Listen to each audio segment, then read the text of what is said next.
In the USSR, which was famous for the production of countless military equipment and various weapons, the appearance of new civilian machines for the national economy did not happen so often, and was awaited by the population with great impatience. This also applied to tractors, which were constantly in short supply, especially wheeled ones. Therefore, the appearance of the new MTZ-80 middle-class tractor was met with great joy by agricultural workers. The new wheeled worker became a real star of the collective farm fields. Its versatility was simply amazing.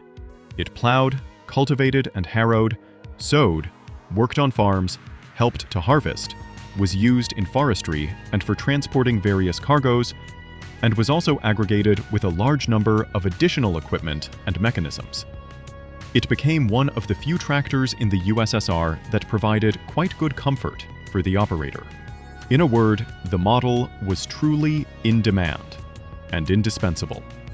After the collapse of the Soviet Union and the liquidation of collective farms, this iron horse, prancing through the fields, helped the largest farmers run their farms and gave them the opportunity to feel like full-fledged owners of their land.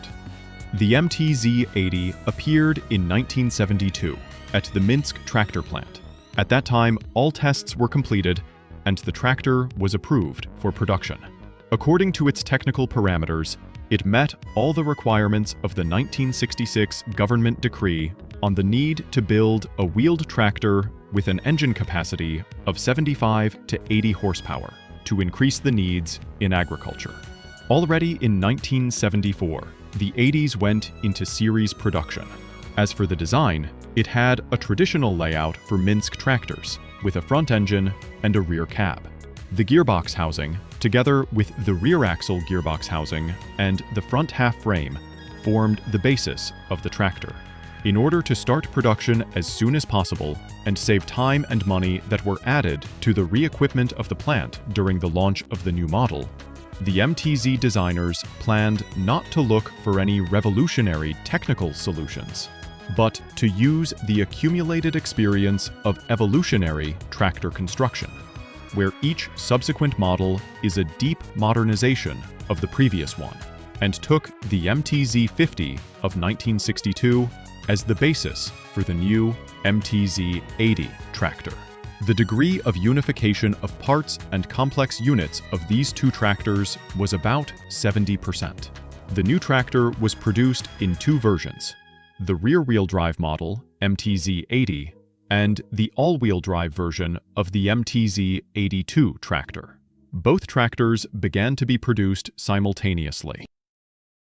What made the 80s unique was its ability to use a variety of mounted, semi-mounted, trailed, and stationary equipment, a total of about 250 units.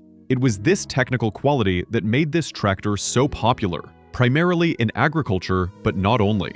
The MTZ-80, having a good transport speed of about 35 kilometers per hour, was often used to transport various goods in poor road conditions. From the very beginning of production, all tractors were equipped with a small cabin, but since 1980, a more spacious and comfortable cabin with a large glazing area began to be installed on the MTZ-82, which provided drivers with a much better view. Versions of machines equipped with a large cabin had an additional unit in the digital index of the name. The tractor was equipped with a 4-cylinder diesel engine of the Minsk motor plant, D240, with a working volume of 4.7 liters and a power of 75 horsepower. Later, the power was increased to 80 horsepower. The engine was started by an electric starter or a carburetor gasoline starting engine, PD10, with a rated power of 10 horsepower. The MTZ-80 gearbox was a mechanical 9-speed 2-range with a reduction gear, which gave 18 forward gears and 4 reverse. It was also possible to install a speed reducer. On some tractors after 1985, a hydraulically controlled gearbox was installed, which allowed switching 4 gears within each of the 4 ranges under load, without squeezing the clutch.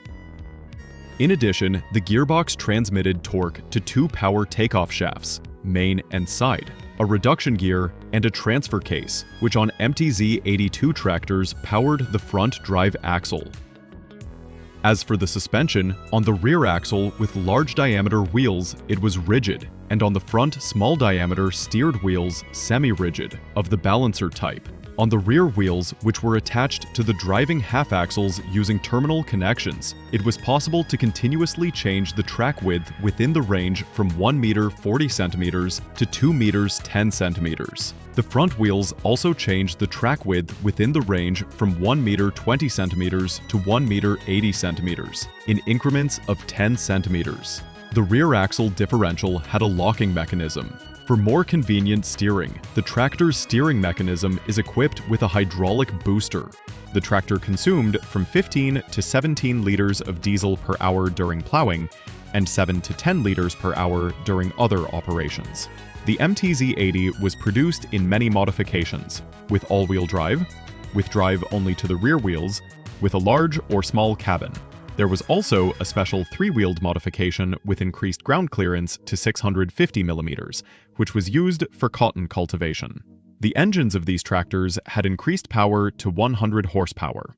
And perhaps one of the most interesting in the Minsk tractor family was the all-wheel drive modification for work on steep slopes, which was equipped with a hydraulic automatic system for leveling and stabilizing the tractor base. Additional hydraulic cylinders were also installed in the hitch system to stabilize the attachments.